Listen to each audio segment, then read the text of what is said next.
Okay, I'm Sheridan. We're going to be doing the anterior drawer test, which tests the laxity in the ACL. Okay. And then so you're going to grab the anterior aspect of the knee below the joint line, and then into the back of the knee, and then you're going to pull anteriorly. You got to make sure you're sitting on their foot so that their leg doesn't move, and you're just looking for laxity, and you do both sides of this laxity. Okay, I'm Savannah and I'll be doing the posterior drawer test. We'll be testing the PCL for laxity. You'll put your hands in the same position as the anterior drawer test, but instead of pulling anteriorly, you're going to be pushing posteriorly. And if there is laxity in the knee, then that is a positive test, and you'll want to test bilaterally. Okay, I'm Colin and I'm going to be showing you the anterior Lockman's test. And so what you're going to do, you're going to grab the anterior part of the shank and then the femur right here with this hand. What you're going to want to do, you just want to be able to pull the shank anteriorly and kind of press that femur posteriorly to try to get the anterior translation.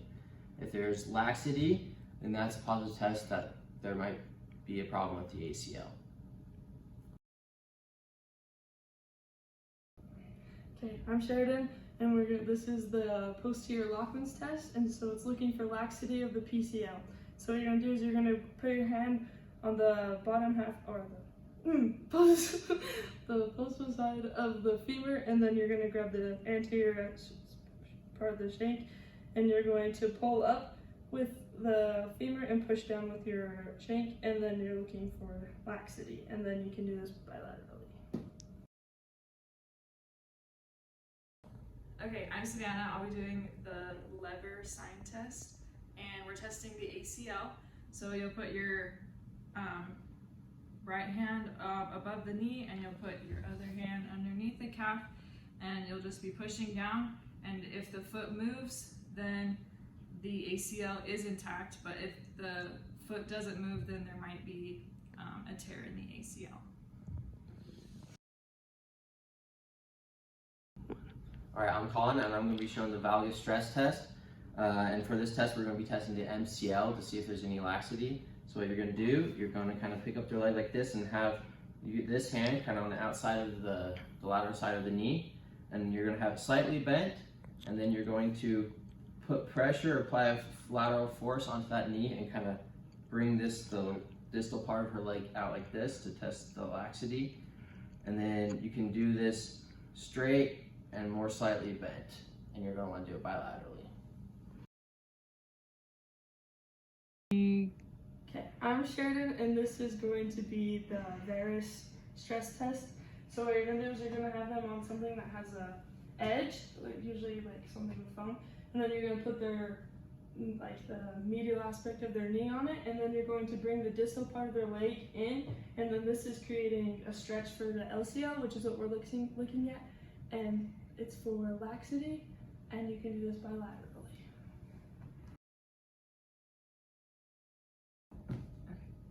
My name's Savannah. We'll be doing the Apley's test, and we're testing for the meniscus, and you're going to be putting an axial force on the shank. So you'll have your one hand here, the other hand on top of the foot.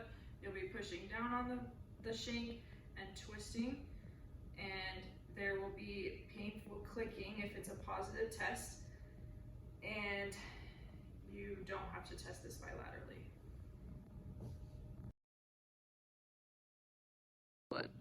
I'm Colin and I'm going to be showing the McMurray's test. And for this test, we're going to be testing the meniscus, and we're going to be looking for a painful click. So what we're going to do, we're going to put her knee into flexion and have your hands on the lateral and medial joint lines to be feeling for that meniscus click. And you're going to externally rotate the tibia, and then you go into extension and then back into flexion. Then you can internally rotate the tibia and then extend the knee and flex it.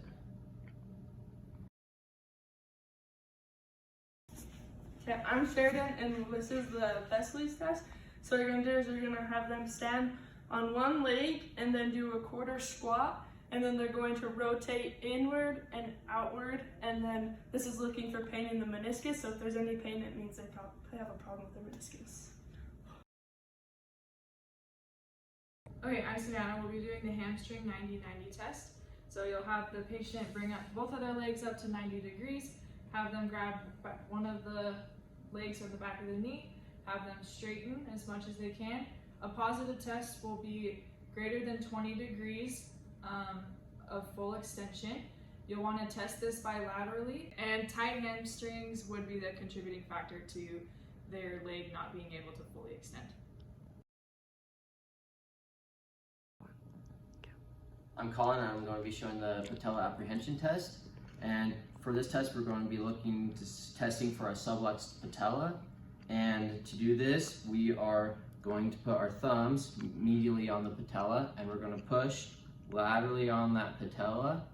And if the subject shows any types of apprehension to that movement, then that's a positive sign of a subluxed patella.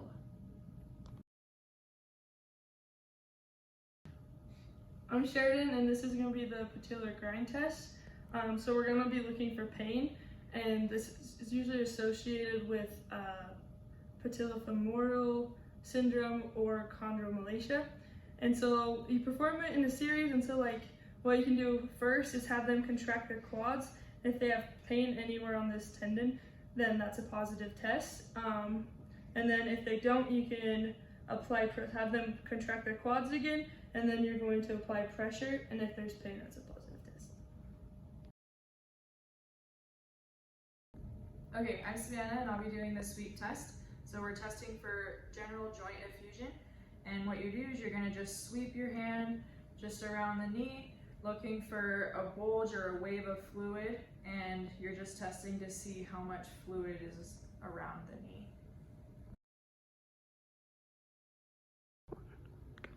I'm Colin and I'm going to be showing the Noble compression test. And for this test, we're going to be testing for iliotibial band syndrome. And the positive test of it would be if there's pain during this test. So what we're going to do, we're going to apply pressure on this lateral condyle of the femur.